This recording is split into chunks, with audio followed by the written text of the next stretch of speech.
if, oups, désolé JavaScript, hop là, if likes movies. Donc si elle aime les films. On va faire quelque chose, sinon, je ne vais pas le mettre ici d'ailleurs. Je vais faire une variable message qui sera vide par défaut. Je viendrai changer la variable message pour l'afficher ensuite sur notre page. Je vais mettre la page, alors ça, ok. Ça là, ça. Ici, notre message, il prendra la valeur au revoir, tout simplement. Voilà, donc si on aime les films. Ici, je vais faire deux conditions. Je vais faire un if et un else if.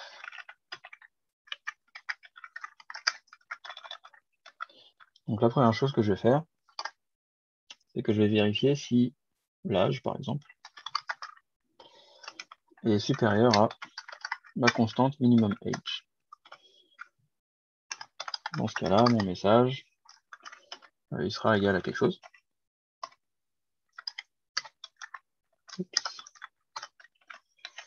Et l'autre condition, c'est que le money soit supérieur à mon ticket price. Donc, il faut que j'ai plus que le prix du ticket pour pouvoir rentrer, ce qui paraît logique. Hop, ici, mon message, il prendra une autre valeur. Hop, là, on réindente un petit peu tout ça.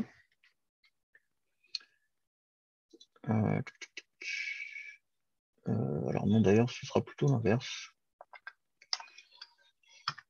On va faire d'abord les conditions inverses pour mettre le message d'erreur au final ici.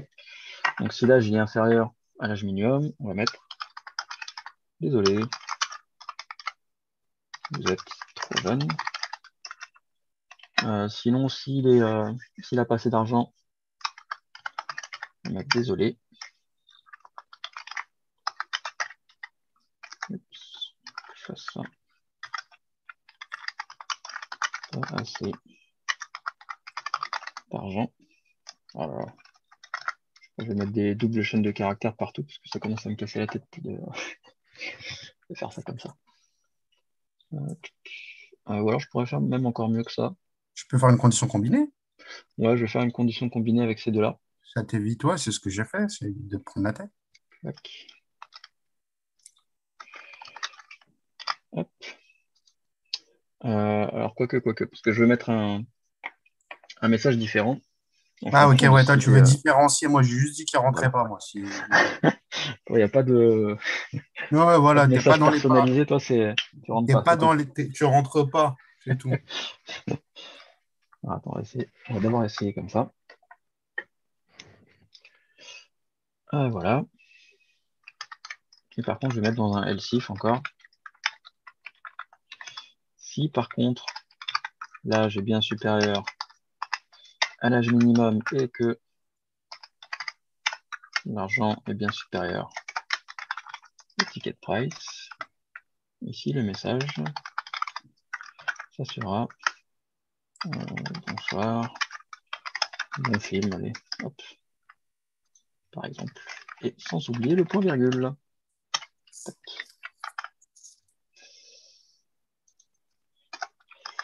Et ici, dans notre HTML, on va mettre un H1. Hop. Et dans ce H1, je vais ouvrir mes balises PHP en utilisant la petite syntaxe écho raccourci. Et je vais juste afficher le message. Hop.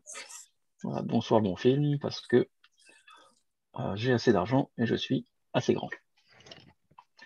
Alors, si j'ai pas assez d'argent, je me dis désolé, vous n'avez pas assez d'argent.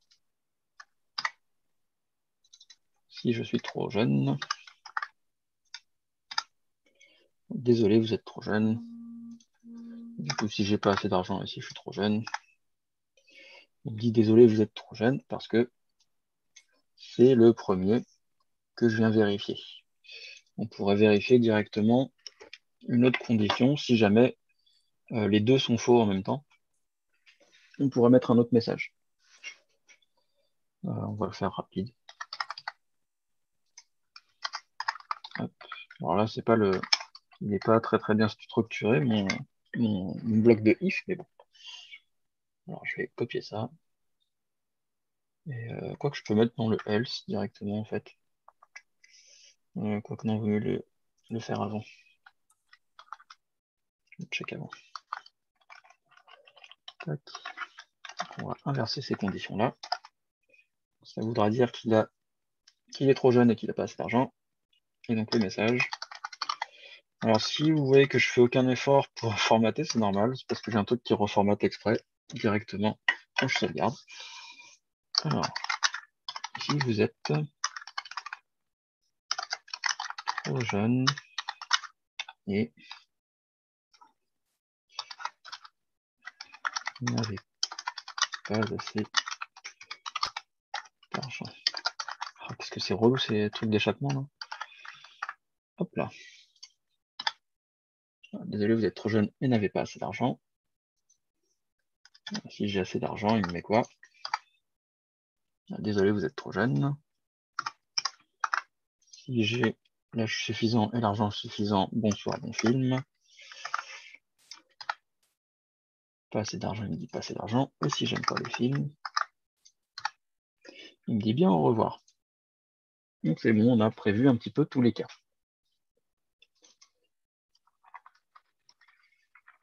C'est les échappements. Tu parles de ça là? C'est pour échapper les simples guillemets, parce que sinon lui va penser que c'est là la fin de la chaîne de caractères, puisque je suis en simple guillemets sur sur mes chaînes de caractères. Regarde, si je les mets pas, tu vas avoir tout de suite le souci, regarde, hop là. Lui il pense que ça s'arrête là la chaîne de caractères. Donc, pour lui dire que non, ça s'arrête pas là, il faut que j'utilise le caractère d'échappement, l'anti-slash, pour lui dire que je veux afficher un simple guillemet.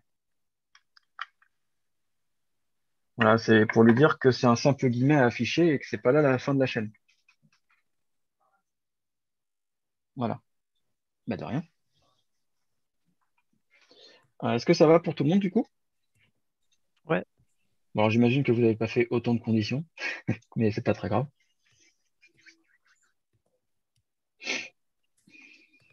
Hop. D'ailleurs, celle-là, je vais peut-être la remonter plus haut, mais bon, c'est pas très grave.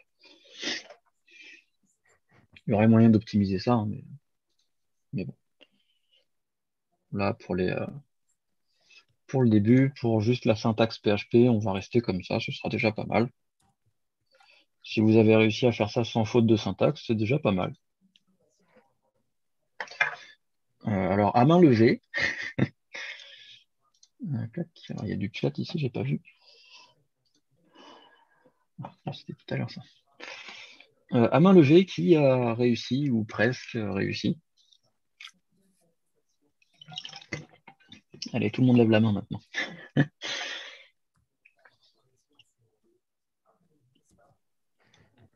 Attention, si je les fais en conditions combinées, ça compte. Hein. Oui, oui, oui, oui. Sans me prendre la tête, moi, justement pas. J'ai peur rentrer, sinon, stop là. Hein. Bon, il n'y a pas de. Il n'y a Il n'y a pas de pas eu, demi-mesure. y a pas eu 4 lignes, moi, tu vois. Ça, c'est soit oui, soit non. C'est pas de. Ouais, voilà, c'est soit t'as ça ou ça. S'il y a ça qui passe pas ou ça qui passe pas, tu sautes. Il n'y a pas de. C'est bon, hein, ouais. C'est pas dans la dentelle. Il n'y a pas de petit message. Non, désolé, t'es trop jeune. Toi, c'est non, tu rentres pas. Mais pourquoi? Il n'y a pas de pourquoi. Que 4? Ou les autres, vous trouvez pas le bouton pour lever la main? J'ai fait avec conditions combinées. C'est très bien aussi. Oui, l'essentiel, la syntaxe, les points virgules. Ouais, elle a fait, Aïe, aïe, elle a aïe. fait comme... Les quand tu points sais, virgules. Cartouche, si elle a fait comme toi, tu te sens bien. J'ai Bon, fait allez, j'ai pas Cartouche, elle fini. a fait comme moi, je me sens bien. Je me dis, ah bon, bah, ça va alors. Moi, j'ai pas fini. Ah, bon. Ouais. J'ai été interrompu. Aïe. À cause de ta fille.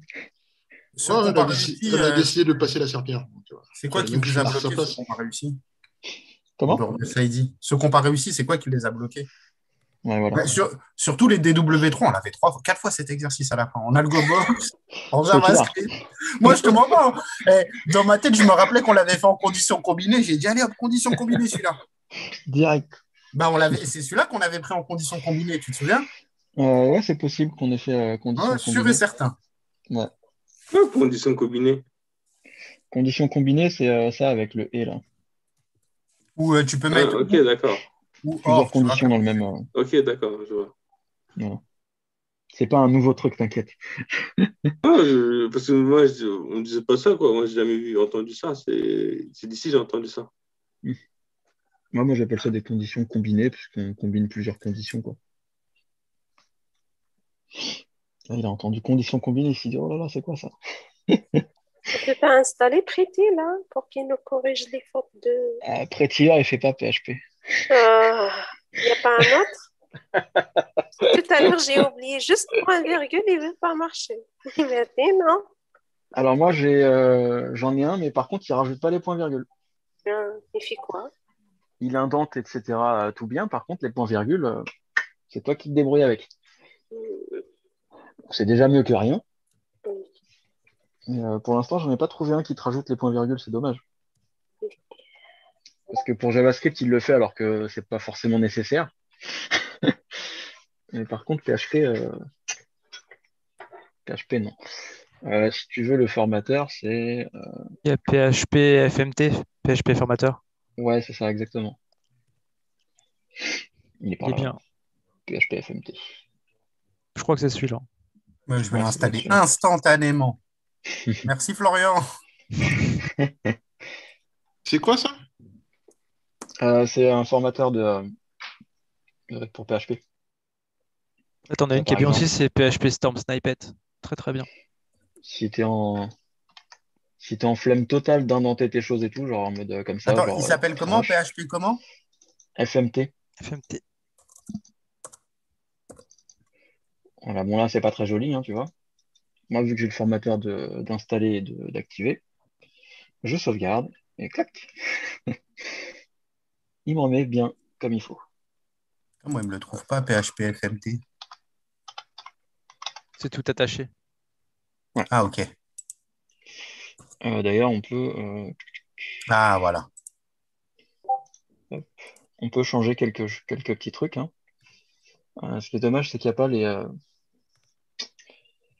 les points-virgules. Yoda Style Comparison, c'est quoi ça? Après, pour l'autocomplète, il y a IntelliSense. Ouais, une téléphone même. Ouais. Et celui-là, PHP IntelliFans. Parce que pendant très longtemps, hein, le logo, la mascotte de PHP, c'était un éléphant. Je crois qu'ils l'ont enlevé maintenant. Mais pendant super longtemps, c'était un éléphant.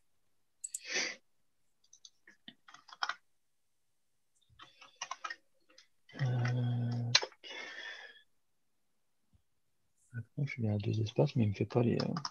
Ah, voilà. Ok. Ah, par contre, c'est très moche comme ça. Je veux pas comme ça, moi. Ah,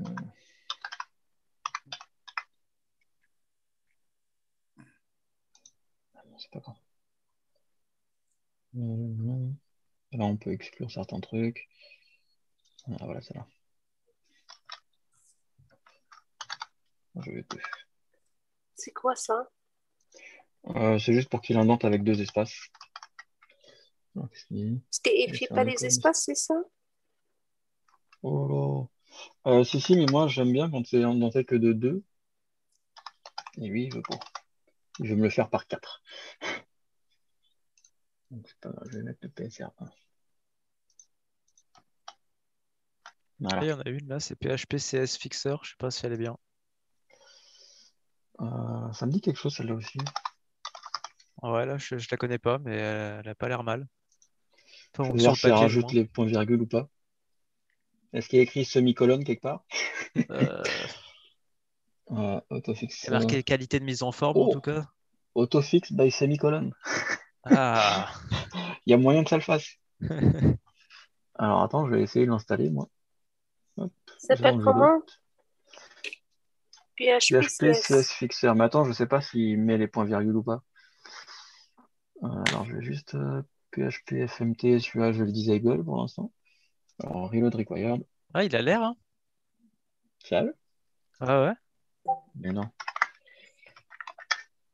Là, je trouve le truc de mise en forme. Normalement, ça devrait le faire.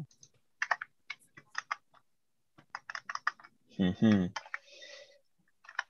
Oh, si ça marche.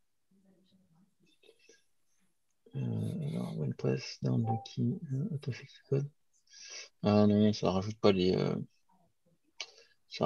semi-colonnes. Alors, on va voir si ça fait quelque chose. Non, ce que ça fait, c'est quand tu appuies sur le point virgule, hop, ça va te reformater ta ligne. C'est quand même pas mal, mais bon, on sait pas ce qu'on veut. Oh, bah alors, il est pas intelligent. Si tu fais ça, ici, bon, il n'a pas trouvé l'exécutable de PHP, mais bon, celui-là, il me plaît pas. Ouais. Il est trop cher. L'autre, il aimait. C'est bon. Install, et du coup, l'autre. Enable.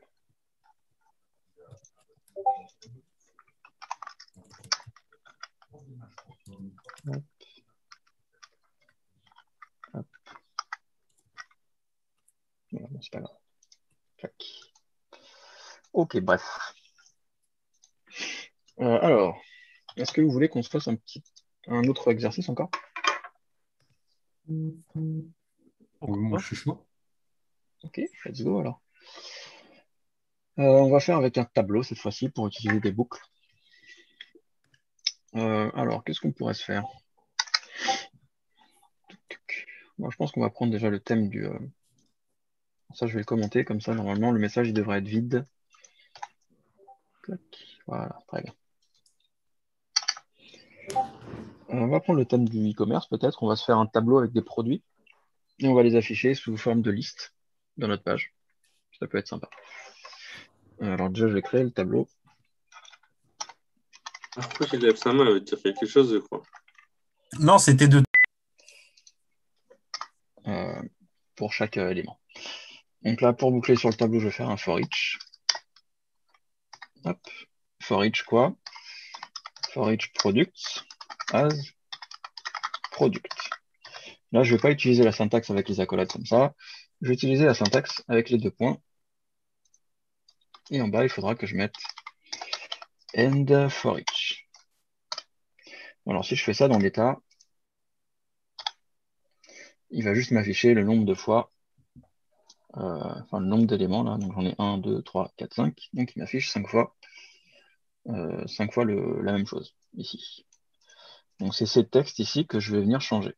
Je vais venir les changer avec les clés ici, name et price. Hop. Alors déjà, on va afficher ici qu'est-ce qu'il nous donne dans $product. Alors ici, il va pas pouvoir nous faire ça comme ça. On va lui faire un var dump ici seulement pour l'instant. On va voir ce qu'il nous affiche ici. Hop. Donc ici, dans product, on a le tableau associatif. Donc avec la clé name et avec le chaîne de caractères tulle, avec la clé price et le prix. Et donc ce sera pareil pour tous les éléments du tableau. Donc pour afficher juste le nom à cet endroit-là, vu que dans product, j'ai mon tableau ici comme ça, product à chaque fois, ça va représenter ça. Donc ici, je vais vouloir accéder, pour le H2, je vais vouloir accéder à la clé name. Donc je vais afficher directement product à l'index name, comme ça. Si je réactualise, on voit j'ai plus le pantalon, t-shirt, manteau, chaussette. Et pour le prix, ben, on fera exactement la même chose.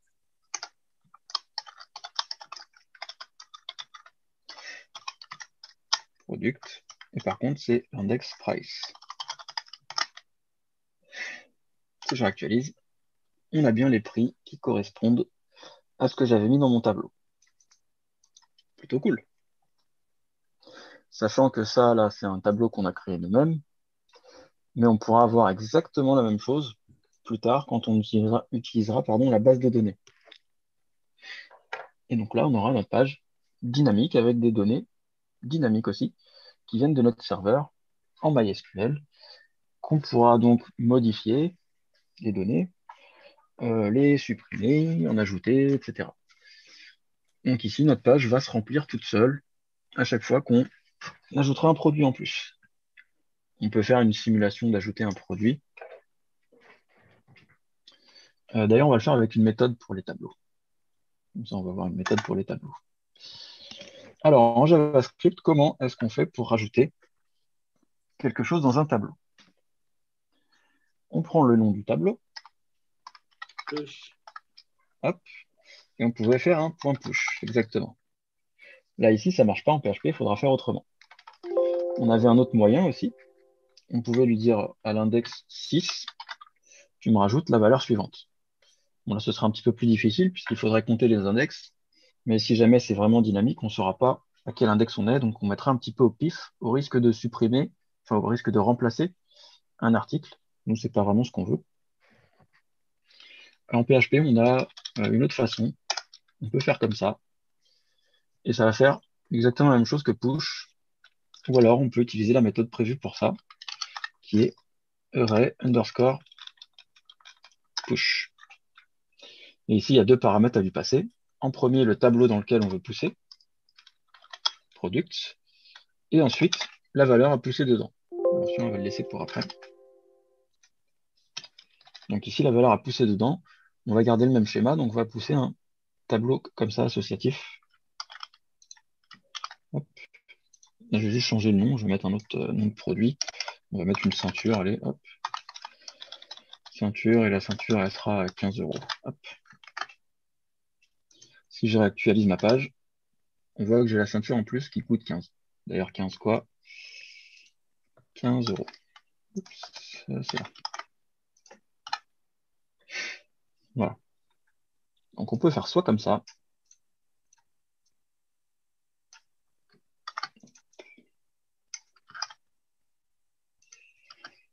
soit comme ça, si je dis pas de bêtises, ça devrait marcher.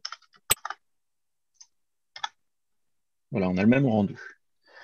Donc lequel est le mieux, lequel est le moins bien, ça je vous laisse décider lequel vous préférez utiliser.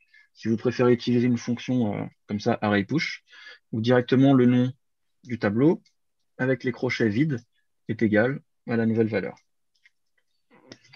Ça c'est Quand comme les vous crochets sont voulez. vides, Comment? ils augmentent tout seul quand les crochets sont vides. Ouais, quand les crochets ils sont vides, il comprend tout seul que c'est pour rajouter quelque chose dedans, Ok. à la fin. Donc ce sera la même chose que push. Donc à vous de décider lequel vous préférez. Celui-là, il y a peut-être Bah, le moins à deuxième, il y a moins écrire. d'écriture. Hein. Ouais. Un petit peu moins, ouais, celui-là. Non, c'est Ah, vrai. c'est bien, toi aussi tu commences à devenir feignant, c'est cool ça. Écris le moins possible. Après, est-ce que cette façon d'écrire s'applique que pour la fonction push ou bien pour d'autres fonctions aussi? Cette façon d'écrire, Ouais, ce sera que pour du push. ok. Genre, tout ce qui est unshift, shift, ça fonctionne pas ça. Non. Ok. Par contre, ouais, que tu fais bien de le dire, hein, shift, unshift, pop, ça va fonctionner aussi en PHP. Alors, on ne va pas rajouter ce produit. On rajoutera après. On va faire un array. Déjà, quand je mets array underscore, on voit qu'il y en a pas mal des fonctions pour les tableaux. Ici, vous voyez celle que vous connaissez déjà en JS, la pop.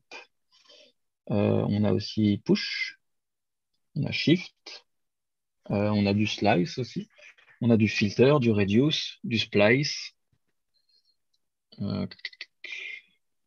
Le unshift, il est là.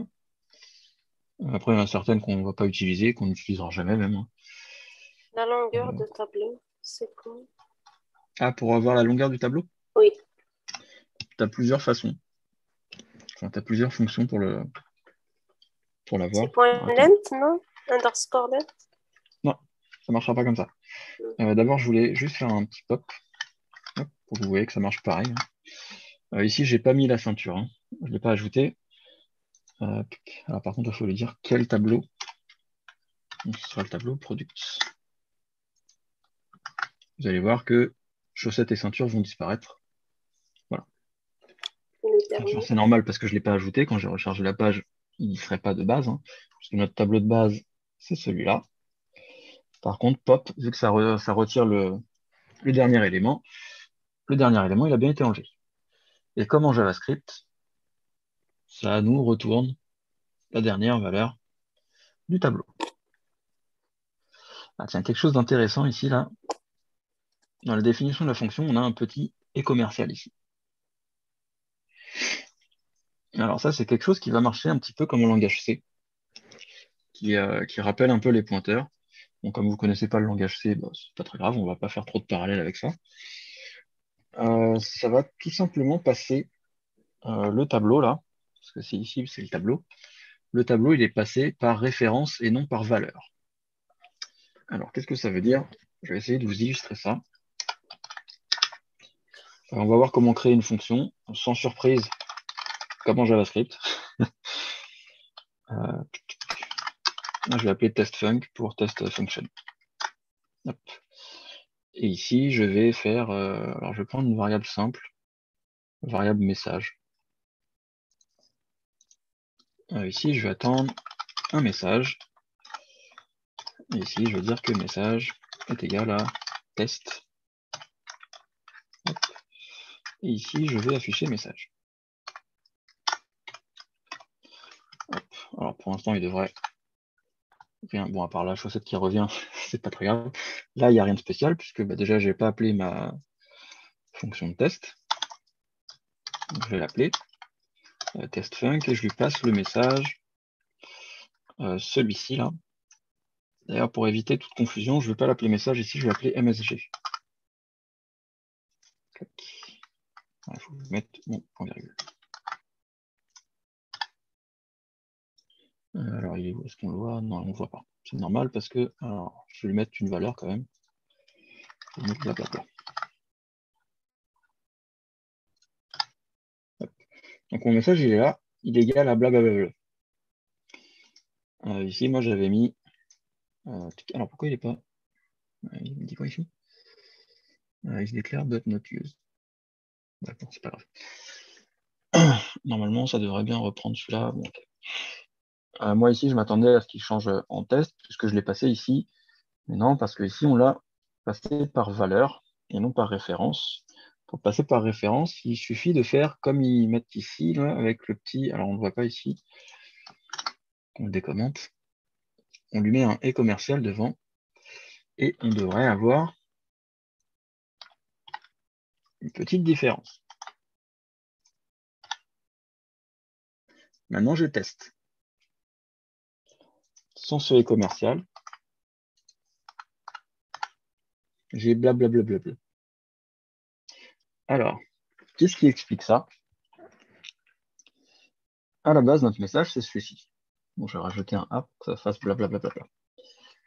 À la base, c'est celui-là, notre message. Ici, j'attends un paramètre message que je passe en valeur à test. Donc là, quand je fais ça comme ça, j'ai aucun changement. J'ai aucun changement, pourquoi? Parce que ici, il attend juste une valeur. Il attend une valeur, on lui passe une valeur, ici on change la valeur, et ça s'arrête là. Ici, je lui ai passé la valeur de ce qu'il y avait dans la variable message. Donc au final, je lui ai passé blablabla. Je lui ai passé ça. Je lui ai passé ça. Donc c'était la valeur que je lui ai passée là. Là où ça change, c'est si on met le et commercial, là je lui passerai plus la valeur, mais je lui passerai la référence. Je lui passerai l'adresse de cette variable. Donc ça va complètement changer le comportement de la fonction. Alors pourquoi? Parce que là, je ne vais plus lui passer cette valeur-là, mais je vais lui passer l'adresse de où est stockée cette chaîne de caractères, cette variable. Donc ici, quand je modifie ce MSG là, je ne vais pas modifier que le MSG qui est disponible dans cette fonction, je vais modifier cette variable message directement. Parce que là, je l'ai passé par référence, je lui ai passé l'adresse plutôt que la valeur. Et donc, quand je rafraîchis, ça a bien pris la valeur que j'ai changée ici. Et ça, c'est inspiré du langage C. Parce que le langage C, ça marche comme ça. C'est ce qu'on appelle des pointeurs. Et là, ce sera un petit peu le même principe. Si vous ne comprenez pas très bien, c'est pas très grave. En général, on n'utilise pas des masses. Il faut juste savoir qu'on peut le faire. On peut En modifier une JavaScript aussi, variable. il y a ça. Comment? En JavaScript aussi, hein. Alors, JavaScript, c'est pas implémenté pareil. Regarde, si hop, en JavaScript, on va le mettre ici. C'est pas bien, mais c'est pas grave. Je vais mettre let message égal. On va mettre pareil, blablabla. Hop. Là, je vais faire function. Je vais faire tout pareil. Hein. Test func. Et un paramètre, je vais appeler MSG. Là, je vais dire MSG est égal à test. Hop. Ici, je vais appeler ma fonction testfunc en lui passant mon message. Et ici, je console.log message. Là, j'ai quand même blablabla. Il a gardé celui-là. Bien que dans cette fonction, je modifie, il a quand même pris la valeur du message qui est ici. Lui, il s'en fiche que j'ai modifié ici quelque chose, parce qu'en JavaScript, quand on fait ça, on lui passe la valeur, on lui passe pas l'adresse de la variable. Ce que tu disais qui est fait pareil, plus ou moins, c'est si jamais tu utilises une fonction qu'on appelle impure, que tu ferais comme ça plutôt. Là, dans ce cas-là, en effet, comme ça marche. Parce que là, tu as pris la variable qui était à l'extérieur. En PHP, ce sera un mécanisme complètement différent puisque ce sont inspirés du langage C avec les pointeurs. Et là, c'est vraiment l'adresse de la variable qu'on lui passe. Donc, on change directement la variable qui est à l'extérieur, qui est celle-ci, bien qu'on soit dans notre fonction. Ça, c'est un truc un petit peu complexe à comprendre au début. Mais comme je vous disais, celui-là, il n'est pas très grave si on ne comprend pas. Il faut juste savoir qu'on peut le faire si jamais on cherche à faire quelque chose dans ce genre-là.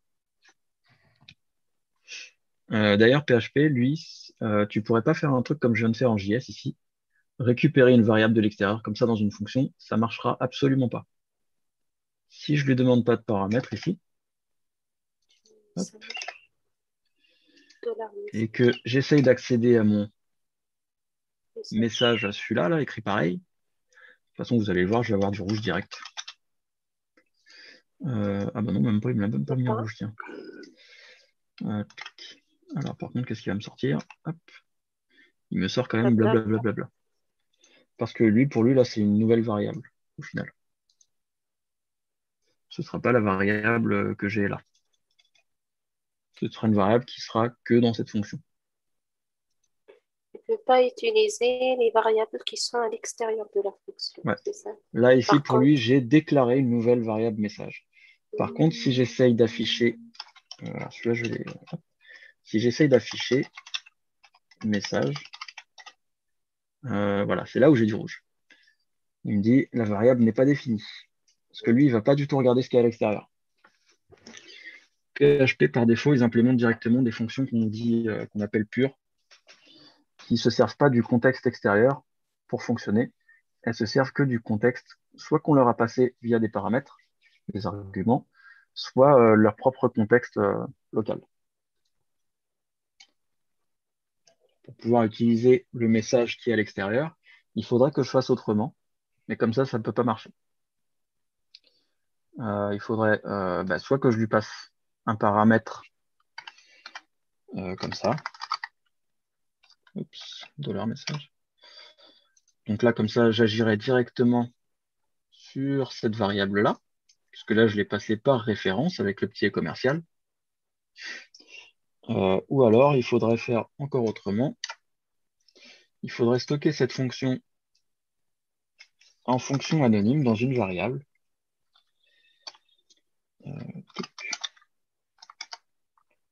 Comme ça. Donc ça, vous savez qu'on peut le faire. Vous savez qu'on peut le faire en. Alors, pour l'instant, pas encore. Vous savez qu'on peut stocker des. Alors pourquoi il est encore en rouge? Oui, c'est normal. Parce que là, je l'ai stocké dans cette variable, donc il faut que je mette aussi le dollar au début. Vous savez qu'on peut stocker des fonctions dans des variables en JavaScript. Ici, j'aurais très bien pu faire const testfunc est égal à function, comme ça. Ça aurait marché de la même façon en JavaScript. Hein. En PHP, on peut faire le même style de truc, de choses. Par contre, il faudra qu'il y ait un dollar pour le nom de la variable, hein, puisqu'on est en PHP, donc il faut des dollars pour déclarer des variables.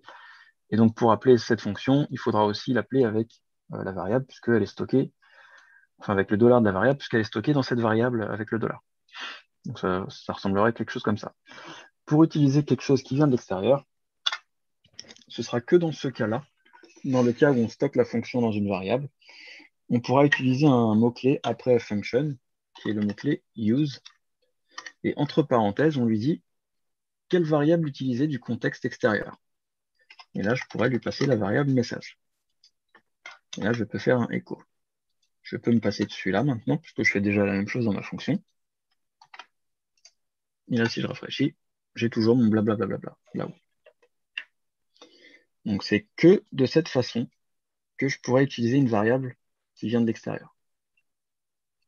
Sinon, ce sera impossible, à moins de la passer par référence dans une fonction dite classique. Donc, en PHP, on ne peut pas stocker notre fonction comme une constante. Ça, c'est une bonne question, mais je ne crois pas que tu puisses la mettre dans une constante. Parce que dans les constantes, c'est que les valeurs scalaires. Donc les entiers, les booléens, les flottants, les chaînes de caractères, les tableaux simples. On peut essayer de la stocker dans une constante. Hein, si, alors, const, testfunc égale function. Alors pour l'instant, il n'a pas l'air de me poser de soucis. Alors il me dit undefined function testfunc. Donc là, il n'y aura peut-être pas moyen de le faire. On va essayer en majuscule si on change quelque chose. Voilà, je ne pense pas qu'il le veuille. Alors déjà, on va voir si. Voilà. Ici, on a du rouge. Constante expression contains invalid operations. Donc, non, tu ne peux pas le stocker dans une constante, une fonction. Ok, ça marche. Parce que c'est une valeur non scalaire. Donc oui, il ne veut pas. Donc, c'est une autre logique. C'est pas comme Ouais, JS. ce sera pas tout à fait pareil là. JS, puisqu'il stocke les adresses, donc c'est Ouais. pareil. Là, ce sera un petit peu différent. Ici, on ne sait pas, il stocke quoi? Est-ce que c'est... Comment? Ces adresses, il les stocke dans des variables, c'est ça? Alors, est-ce qu'on voit ce qu'il y a là? Voilà, bon, là, on nous dit que c'est une closure. On appelle ça une closure, une fonction anonyme en PHP. En JavaScript, c'est encore autre chose, une closure.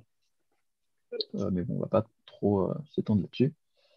Voilà, et là, il nous dit que c'est la fonction avec le numéro, celui-là.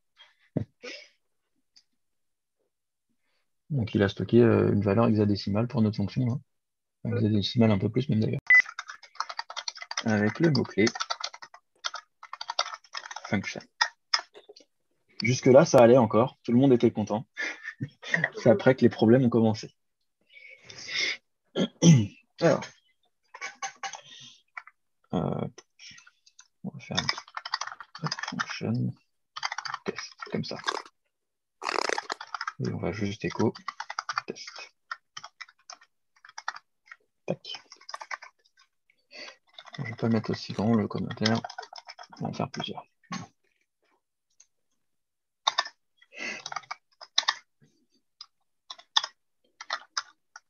En PHP, une fonction accepte des arguments, des paramètres. Je vais mettre paramètres slash argument.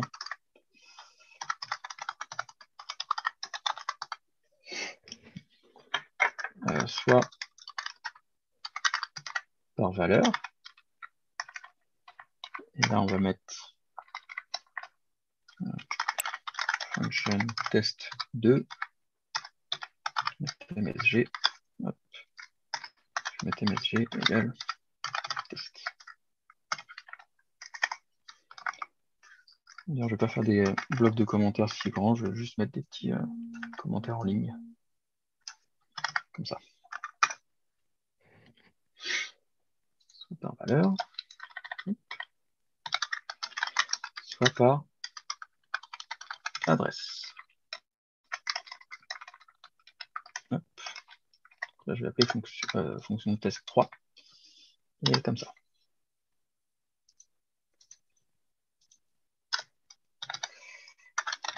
En passant les paramètres par adresse, on agit directement sur la variable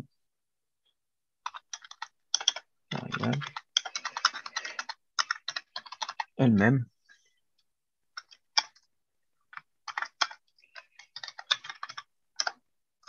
Alors, pourquoi il m'a pas mis OK. Ah oui, ok, c'est normal. C'est normal qu'il me mette en blanc, c'est parce que j'ai changé mes better comments, donc ça c'est pas très grave, vous l'aurez en vert. Si on change la valeur d'une variable passée par adresse dans notre fonction, celle qui se trouve à l'extérieur de cette fonction sera modifiée aussi.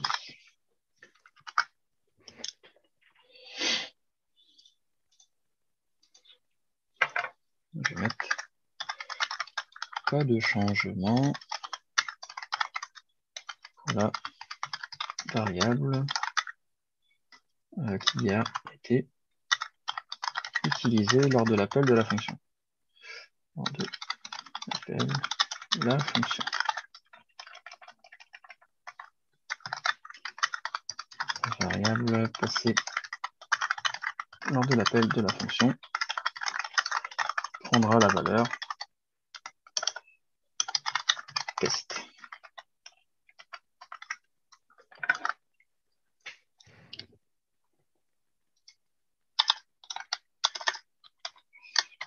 Je vais mettre en PHP. En PHP, les fonctions sont par défaut des fonctions entre guillemets pures. Ça veut dire elles ne peuvent, enfin, elles n'acceptent pas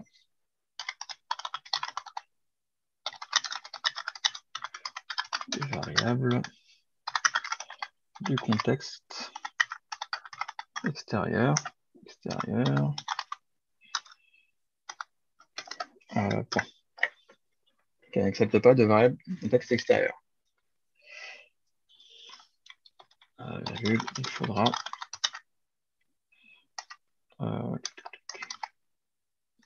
faudra les passer par des paramètres. C'est très français, mais bon. Sinon, une variable du contexte extérieur qu'on veut utiliser, il faudra la passer en paramètres. Sinon, ça ne marchera pas.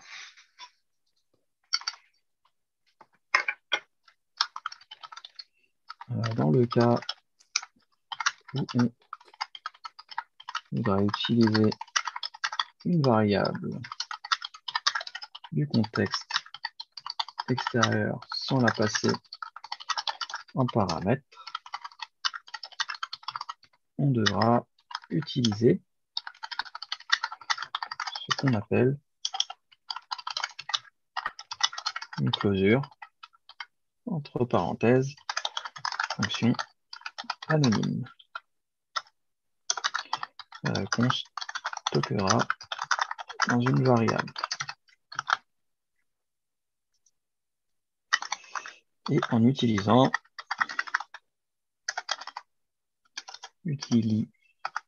le mot-clé use suivi de parenthèses ainsi que là où les variables à utiliser. Bon, je pense que c'est assez clair comme explication. Ouais, nickel. Voilà. D'ailleurs, ça, je vais peut-être même le mettre dans un fichier à part, un fichier fonction. Alors, je vais juste créer un message vide ici avant de tout copier-coller.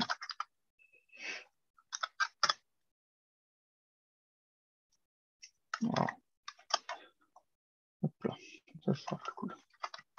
Hop. Comme ça, ici, on n'a que les exercices. Hein. Functions.php.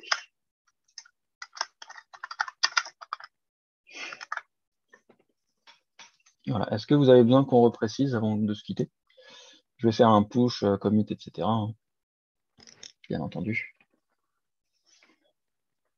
Donc, je vais relire ça. Donc, ici, on a une variable message qui est vide. Non, d'ailleurs, on va mettre blablabla. Bon.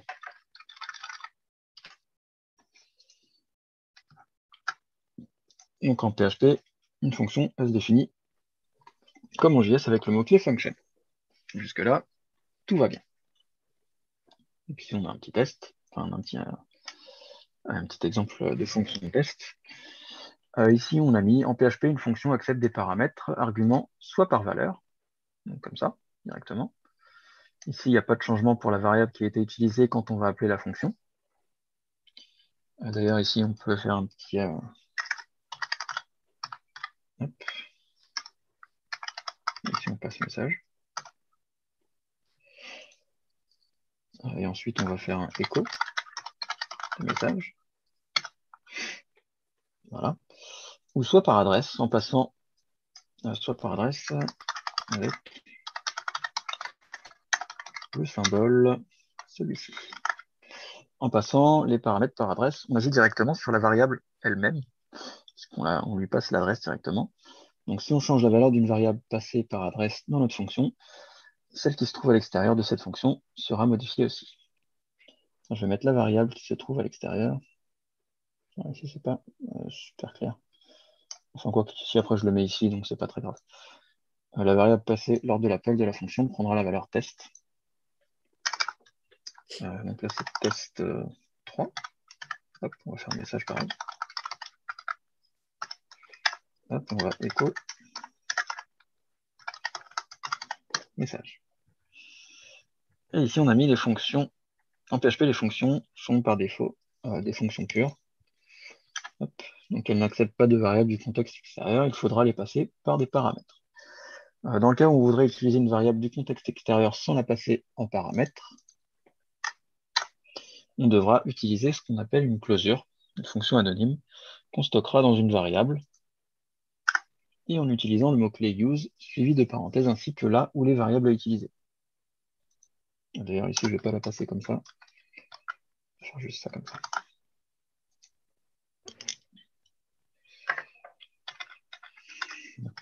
Et lors de l'appel de notre closure, on doit reprendre le nom de la variable dans laquelle elle est stockée.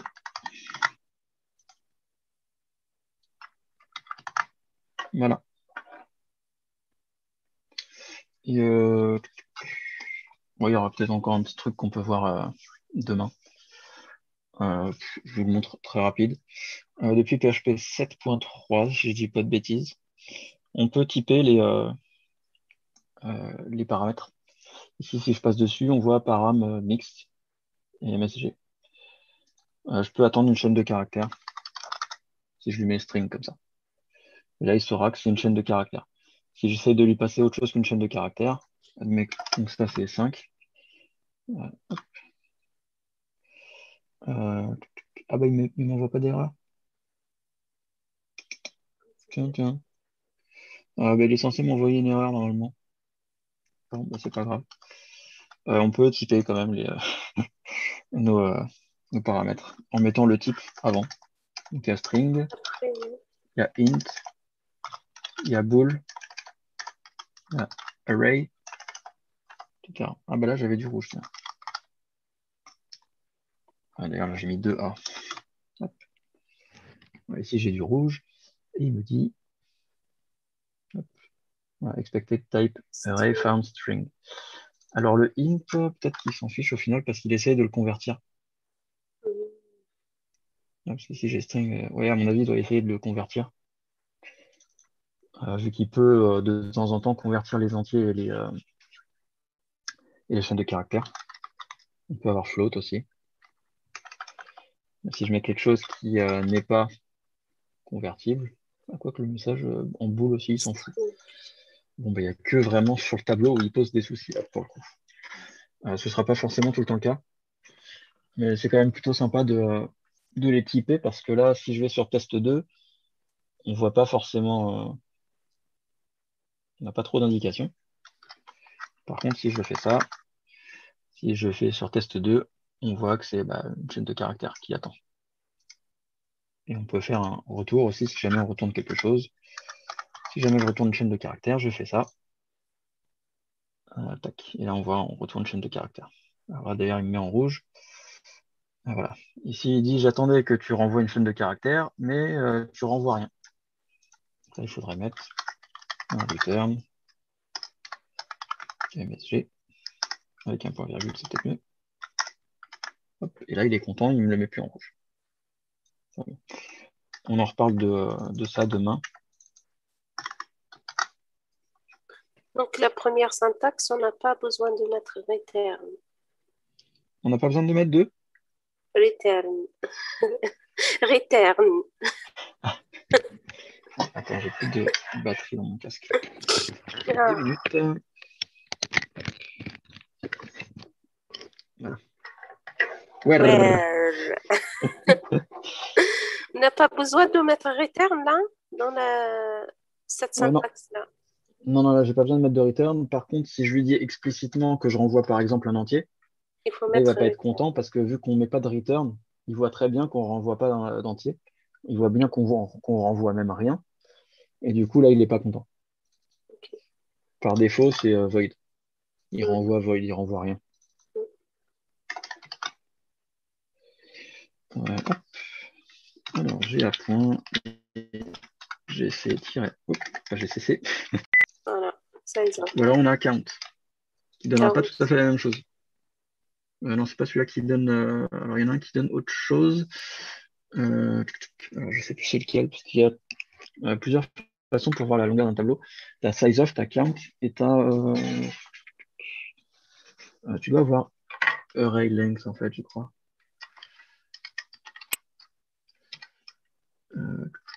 Length. Non, tu l'as pas. Je crois. Moi, j'ai pensé à length. Alors, je sais plus c'est quoi, mais il y en a un qui donne moins. Je sais plus comment ça s'appelle. Il faudra que je regarde. En tout cas, tu as soit size of ou soit count. Ok, je vais l'un faire ou l'autre. count. Et je regarderai pour demain, c'est quoi l'autre méthode, je ne me rappelle plus là. Ouais.